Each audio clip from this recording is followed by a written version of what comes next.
সরকার উপরে উপরে ফিলিস্তিনের পক্ষ দেখালেও তলে তলে ইসরায়েলকে সমর্থন করছে বলে অভিযোগ করেছেন ইসলামী আন্দোলনের সিনিয়র নায়েবে আমির মুফতি সৈয়দ মোহাম্মদ ফয়জুল করিম। জাতীয় মসজিদ বাইতুল মোকাররমের উত্তর গেটে বাদ জুমা ইসরায়েল বিরোধী সমাবেশে এমন অভিযোগ করেন তিনি। বলেন, অবিলম্বে সরকারের দ্বিমুখী নীতি থেকে সরে এসে অবস্থান স্পষ্ট করতে হবে। ইসরায়েলের পণ্য শুধু বর্জন নয়, আইন করে নিষিদ্ধের দাবি জানান দলীয় নেতারা। তাইফুর রহমান তুহিনের প্রতিবেদন। ফিলিস্তিনে নিরীহ মুসলমানদের উপর ইসরায়েলের বর্বরচিত হামলার প্রতিবাদে জাতীয় মসজিদ বাইতুল মোকাররমের উত্তর গেটে বাদ জুমা প্রতিবাদ মিছিল পূর্বক সমাবেশ করে ইসলামী আন্দোলন বাংলাদেশ ঢাকা মহানগর উত্তর ও দক্ষিণ শাখা।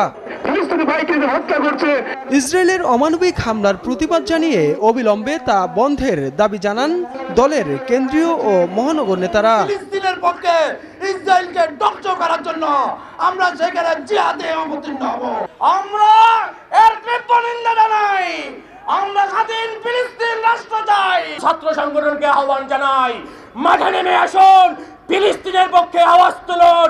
এদেশের লাখো কোটি যুবক এবং মুসলমানেরা মুসলিম ভাই বোনদের পক্ষে তাদের জীবন উৎসর্গ করার জন্য আমরা প্রস্তুত রয়েছি। আসুন সবাই মিলে ফিলিস্তিন রক্ষার জন্য, আল আকসা রক্ষার জন্য আমাদেরকে অস্ত্র হাতে তুলে নিতে হবে।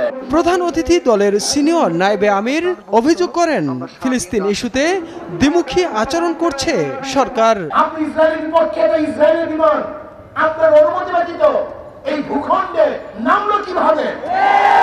তার মানে হলো এই তলে তলে সবকিছু হয়ে গেছে। আর বাংলাদেশ সরকার কার একটা দাবি জানাতে চাই, আপনি অবৈধ সরকার যদিও তারপর যেহেতু আছেন, ইসরায়েলের বিপক্ষে অস্ত্র ধারণ করবে সেই যুদ্ধটাকে নিশ্চিত করে আপনার পাঠিয়ে দেন।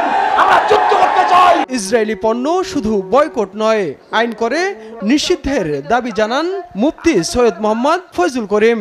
আইন করে নিষেধ করতে হবে। ইসরায়েলের কোনো পণ্য বাংলাদেশে চলতে দেওয়া হবে না। আইন করুন।